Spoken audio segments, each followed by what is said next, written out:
History of the World by J. M. Roberts. Book 5, The Making of the European Age. Chapter 1, A New Kind of Society. Early Modern Europe. On the other hand, the wealth and social influence of English landowners was immense. Below the peerage stretched the ill defined class of English gentlemen, linked at the top to the peers' families and disappearing at the other end into the ranks of prosperous farmers and merchants, who were eminently respectable but not gentlefolk. Its permeability was of enormous value in promoting cohesion and mobility. Gentlemanly status could be approached by enrichment, by professional distinction, or by personal merit. It was essentially a matter of a shared code of behavior, still reflecting the aristocratic concept of honor, but one civilized by the purging away of its exclusiveness, its Gothicisms, and its legal supports.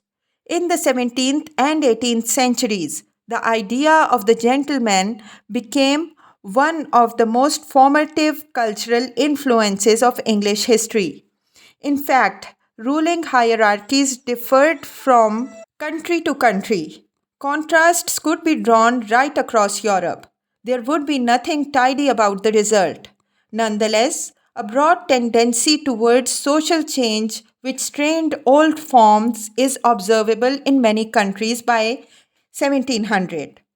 In the most advanced countries, it brought new ideas about what constituted status and how it should be recognized. Though not complete, there was a shift from personal ties to market relationships as a way of defining people's rights and expectations, and a shift from a corporate vision of the society to an individualist one. This was most notable in the United Provinces, the republic which emerged in the Dutch Netherlands during this era. It was in effect ruled by merchants, particularly those of Amsterdam, the center of Holland, its richest province. Here, the landed nobility had never counted for as much as the mercantile and urban oligarchs. Nowhere else in Europe had social change gone as far by 1789 as in Great Britain and the United Provinces. Elsewhere, questioning of traditional status had barely begun. Figaro, the valet hero of a notably successful 18th century French comedy, jibbed that his aristocratic master had done nothing to deserve his privileges beyond giving himself the trouble to be born. This was recognized at the time as a dangerous and subversive idea, but hardly caused much alarm. Europe was still soaked in the assumptions of aristocracy and was to be for a long time, even after 1800. Degrees of exclusiveness varied, but the distinction between noble and non noble remained crucial. Though alarmed aristocrats accused them of doing so, kings would nowhere ally with commoners against them, even in the last resort. Kings were aristocrats too. It was their trade, one of them said. Only the coming of a great revolution in France changed things much and then hardly at all outside that country before the end of the century. As the 19th century began, it looked as if most Europeans still respected noble blood. All that changed was that not so many people still automatically thought it was a distinction which ought to be reflected in laws. Just as some men began to feel that to describe society in terms of orders with legally distinct rights and obligations no longer expressed its reality. So, also a few of them were beginning to feel less sure that religion upheld a particularly social hierarchy. It was still for a long time possible to believe that the rich man in his castle, the poor man at his gate. God made them high and lowly and ordered their estate. As an Ulster woman put in the 19th century, but this was not quite the same thing as saying that a fixed, unchanging order was expression of God's will. Even by 1800, a few people were beginning to think God rather liked the rich man to show the wisdom of God's way by having made his own way in the world rather than by inheriting his father's place. Government is a contrivance of human wisdom for the satisfaction of human wants, said an 18th century Irishman, and he was a conservative too. A broad utilitarianism was coming to be the way more and more people assessed institutions in advanced countries, social institutions among them. The old formal hierarchies were under most pressure where strain was imposed upon them by economic change, increasing mobility, the growth of towns, the rise of a market economy, the appearance of new commercial opportunities, but also by the spread of literacy and social awareness. Broadly speaking, three situations can be distinguished in the East, in Russia, and almost to the same extent in Poland or East Prussia and Hungary. Agrarian society was still so little disturbed by the new developments that the traditional social pattern was not only intact but all but unchallenged at the end of the 18th century. In these landlocked countries, safe from the threats to the existing order implicit in the commercial development of maritime Europe, the traditional ruling classes not only retained their position but had often showed that they could actually enlarge their privileges in a second group of countries. There was enough of a clash between the economic and social worlds which were coming into being and the existing order to provoke demands for change. When political circumstances permitted its resolution, these would demand satisfaction, though they could be contained for a time. France was a noisy example, but in some of the German states, Belgium, and parts of Italy, there were signs of the same sort of strain. The third group of countries were those relatively more open societies such as England, the Netherlands, and across the sea, British North America, where the formal distinctions of society already meant less by comparison with wealth or even talent, where legal rights were widely diffused, economic opportunity was felt to be widespread, and wage dependency was very marked.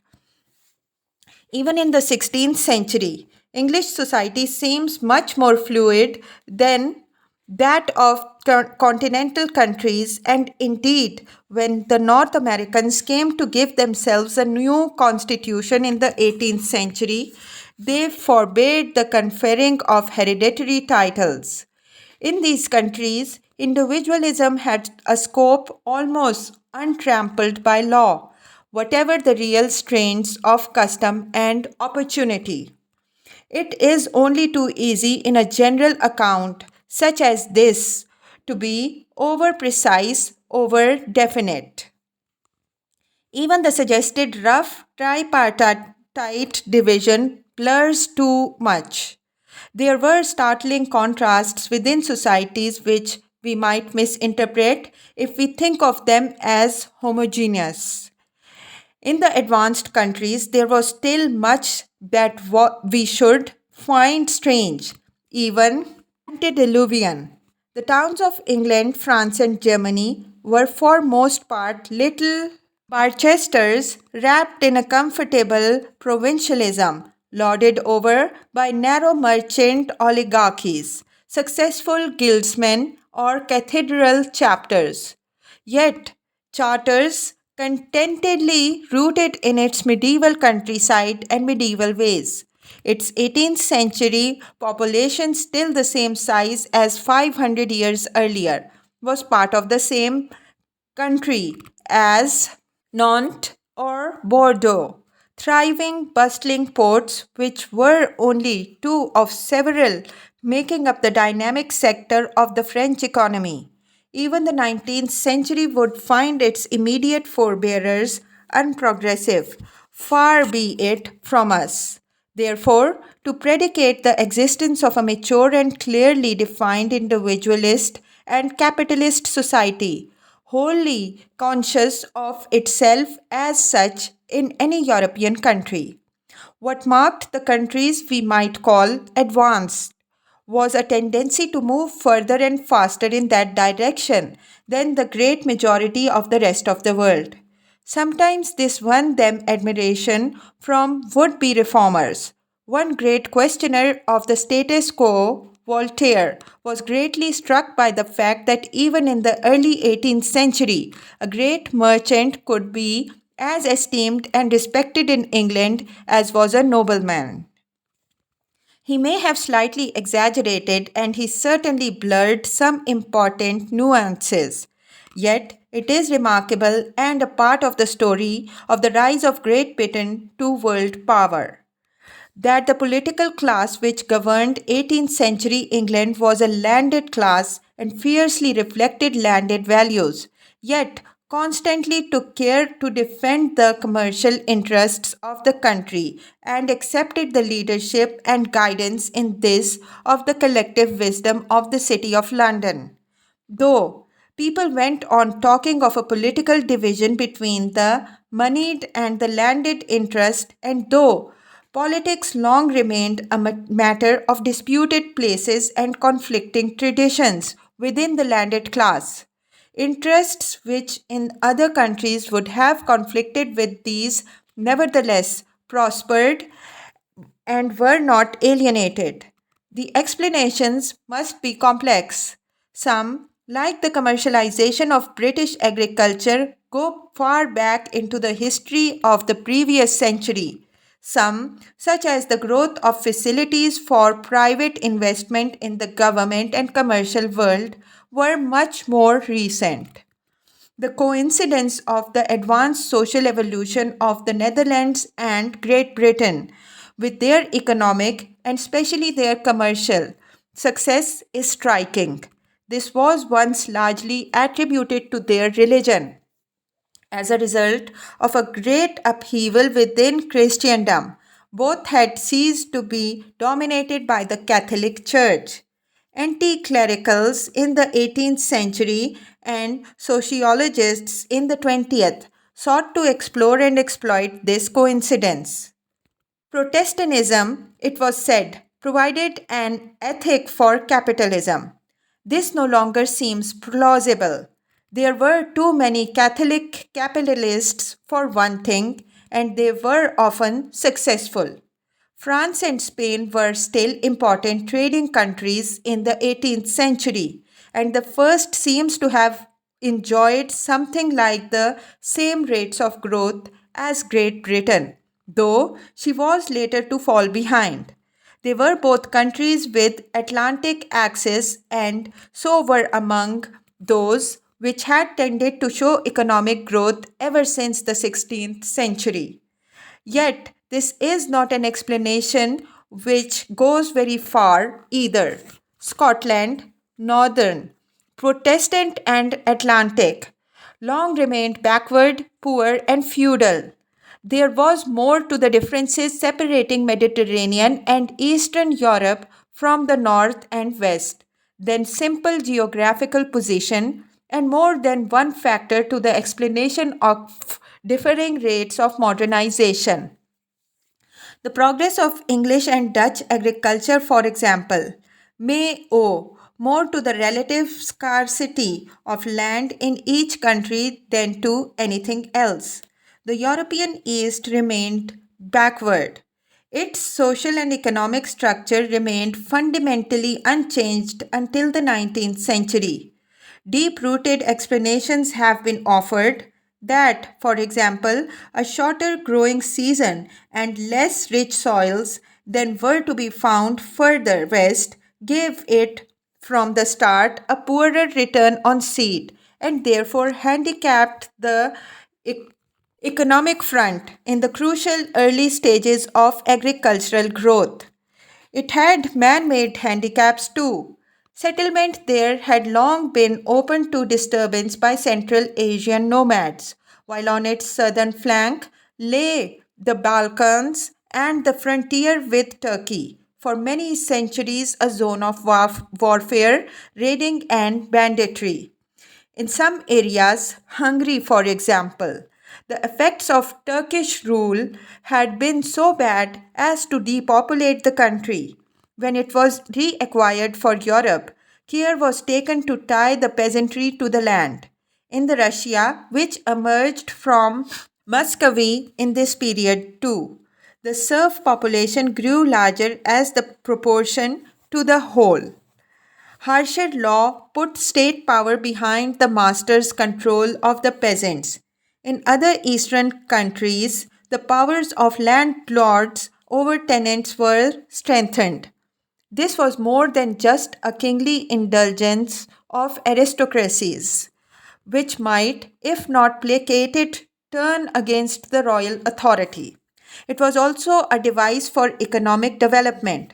Not for the first time nor for the last, economic progress went with social injustice.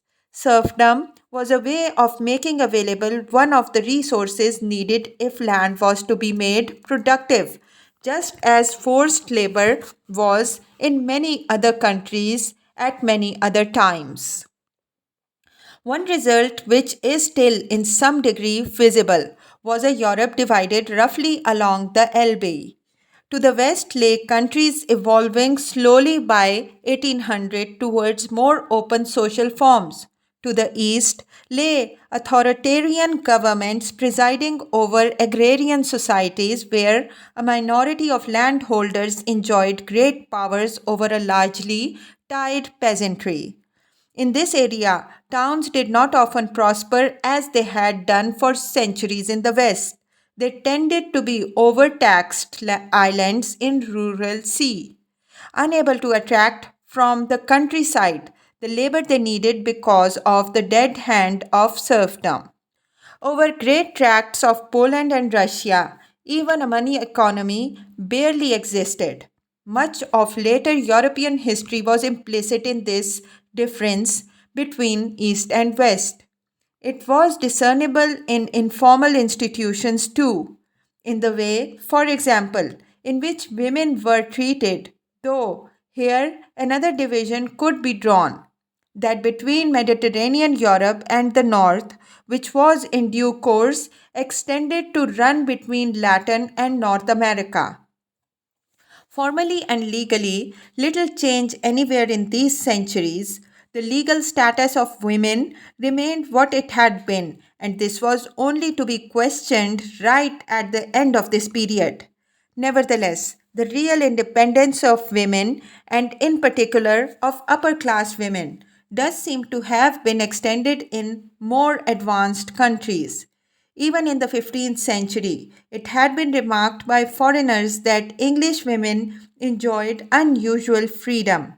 This lead does not seem to have diminished, but in the 18th century, there are signs that in France at least, a well born woman could enjoy considerable real independence. This was in part because the 18th century brought the appearance of a new sort of upper class life, one which had room for other social gatherings than those of a royal court, and one increasingly independent of religious and family ritual. At the end of the 17th century, we hear of men in London meeting in the coffee houses from which the first clubs were to spring. Soon there appears the salon, the social gathering of friends and acquaintances in a lady's drawing room, which was specially the creation of the French. Some 18th century salons were important intellectual centers and show that it had become proper and even fashionable for a woman to show an interest in things of the mind other than religion.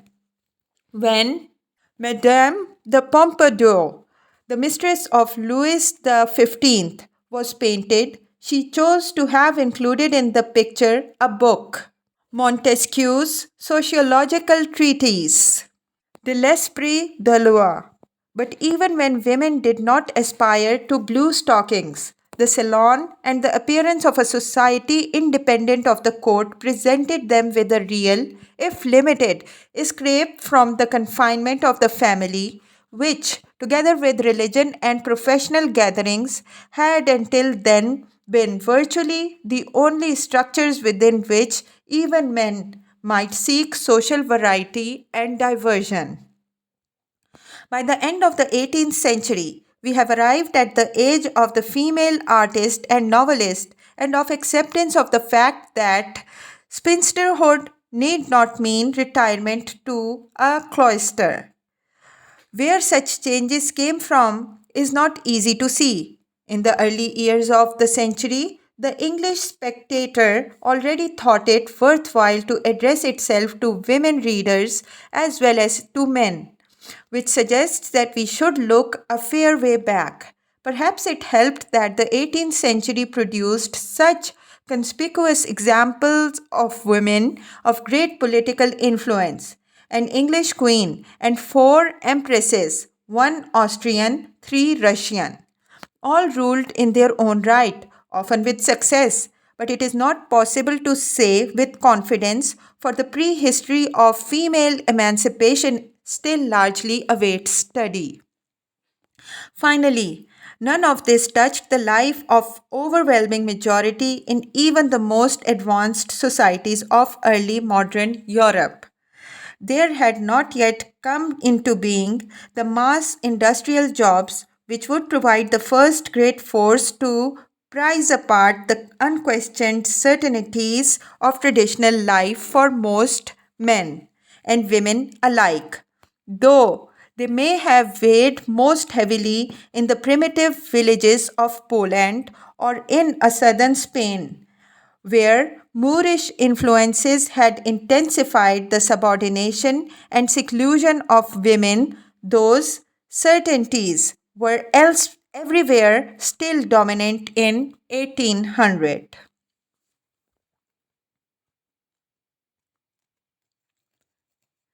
Chapter 2: Authority and its Challengers.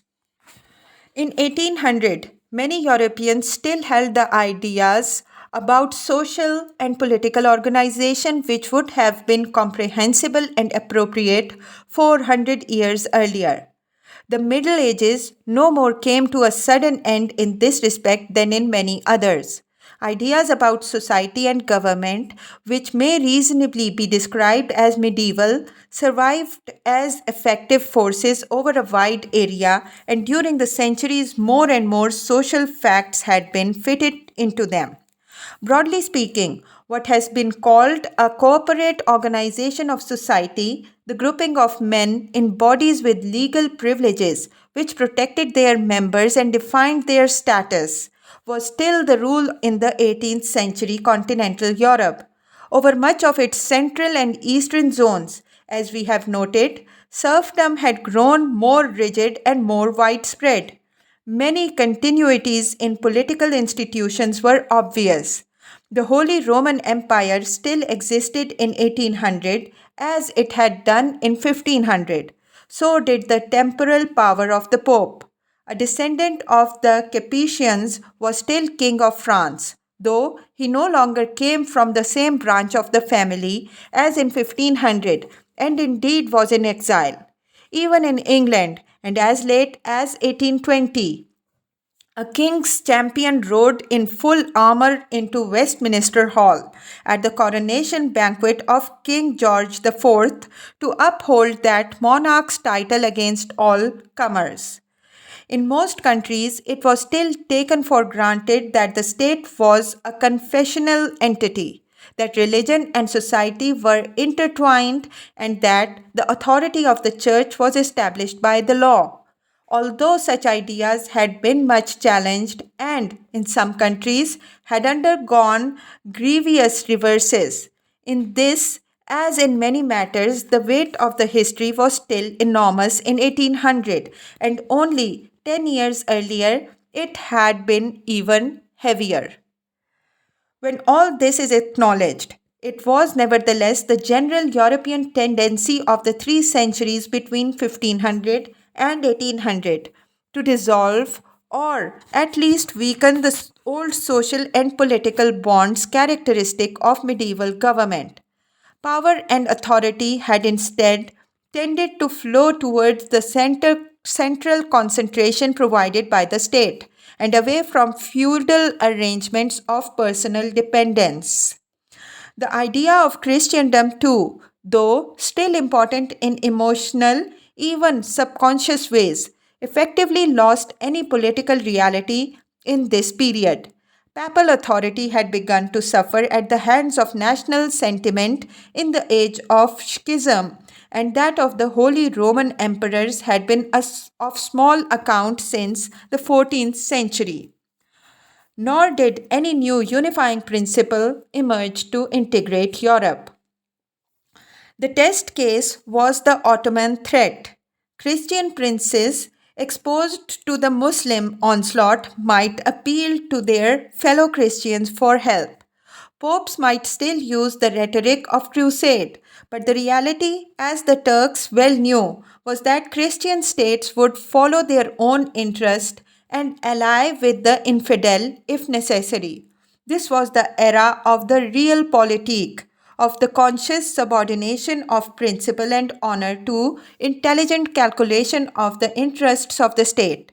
It is curious that in an age in which Europeans more and more agreed that greater distinctions of culture separated them, to their credit, they were sure from other civilizations. They paid little attention to institutions which acknowledged their essential unity. Only the occasional visionary advocated the building of something which transcended the state. Perhaps, though it is just in a new awareness of cultural superiority that the explanation lies. Europe was entering an age of triumphant expansion and did not need shared institutions to tell her so. Instead, the authority of the states and therefore the power of their governments waxed in these centuries.